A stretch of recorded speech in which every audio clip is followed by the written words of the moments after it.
Hujambo na karibu kwa mara nyingine tena mtazamaji wa The World News katika kipindi hiki cha ulimwengu wa siasa. Naitwa Dam Hussein. Mkuu wa jeshi la Iran IRGC anasema tumewapigisha magoti wanajeshi wenye silaha nyingi zaidi duniani wa Marekani na wa Israel. Hawakutamani tena kurudi katika uwanja wa vita. Wanatafuta njia nyingine za kutaka kupambana na Iran, anasema mkuu wa jeshi la walinzi wa mapinduzi ya Kiislamu la Iran IRGC. Amesema kuwa Iran imefanikiwa kulipigisha magoti jeshi la Marekani na Israel linalotajwa kuwa ni lenye silaha nyingi zaidi katika historia ya dunia kupitia operesheni za mashambulizi na ulinzi zilizotekelezwa kwa mafanikio licha mashambulizi makali ya adui. Katika ujumbe wake amevishukuru vikosi vya jeshi la Iran kwa miezi 6 ya juhudi za kijihadi ambazo hazijawahi kushuhudiwa. Meja Jenerali Ahmad Vahid ameeleza kuwa utendaji wao dhidi ya maadui wakatili zaidi wa wanadamu umevutia ulimwengu na kufufua matumaini miongoni mwa waliodhulumiwa kwamba hatimaye wanaweza kuyashinda madola makubwa duniani.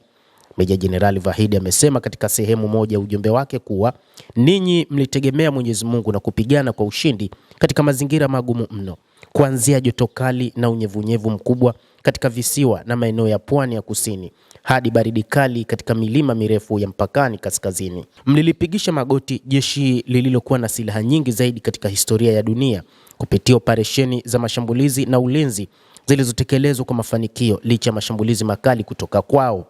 Aliongeza kuwa kupitia usimamizi bunifu wa ujanja wa kivita chini ya uongozi wa kiongozi mkuu wa serikali ya mapinduzi ya Kiislamu Ayatollah Mojtaba Khamenei na kwa msaada wa Mwenyezi Mungu, vikosi hivyo vimefungua njia mpya ya wapiganaji miongoni mwa watu wanaodhulumiwa duniani kote. Aidha, uwezo wao wa kulazimisha matakwa yao kwa adui umeelezwa kuwa ni ushahidi kwamba mfumo wa Kiislamu unaweza hatimaye kupata ushindi duniani kote. Marekani na utawala wa Israel ulianzisha vita vya kichokozi dhidi ya Iran kinyume na sheria mnamo Februari 28 na hatimaye kuua watu wasiokuwa na hatia akiwemo kiongozi mkuu wa serikali ya mapinduzi ya Kiislamu ya Iran, kadhalika na kuua watoto wadogo katika shule ya Minab huko nchini Iran.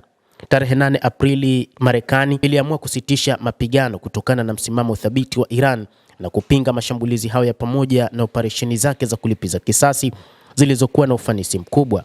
Hata hivyo, Iran imeonyesha wazi uwezo wake wa makombora umeidhalilisha Marekani. Hii ni kauli ambayo pia ilitolewa na khatibu wa swala ya Ijumaa ya wiki hii huko mjini Tehran, akieleza zaidi namna ambavyo wa Iran walisimama imara na kuhakikisha mashambulizi yanatekelezwa vilivyo katika mapambano dhidi ya Marekani na Israel.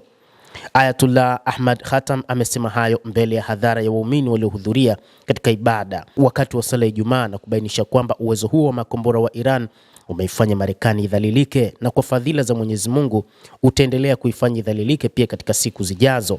Hata hivyo, amesema katika zaidi ya siku 160 za mapambano na wapiganaji, Mwenyezi Mungu aliwajalia wananchi wa Iran na majeshi yake neema na msaada mwingi. Miongoni mwao ni kwamba adui alitaka kuangamiza mfumo wa Jamhuri ya Kiislamu ya Iran, lakini kwa uwezo wa Mwenyezi Mungu si kwamba tu alishindwa kuangamiza mfumo huo, bali Iran leo hii imekuwa nguvu kubwa duniani, lakini pia nchi iliyoidhalilisha vikubwa Marekani.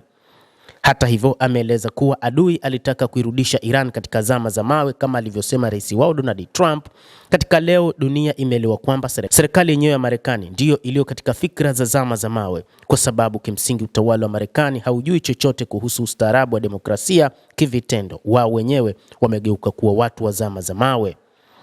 Amesema adui alikuwa akilenga kuigawa Iran na kuifanya iwe nchi 7 ili Iran isiendelee kubaki kuwa nchi moja na yenye umoja, lakini kwa uwezo wa Mwenyezi Mungu katika vita ilivyodumu zaidi ya siku 160, hata katika vita vya siku 12 na wale katika vita vya miaka 8, hata shibiri moja ya ardhi ya Iran haikupungua na katu haitapungua, anasema hatibu huyo wa sala ya Ijumaa huko Tehran.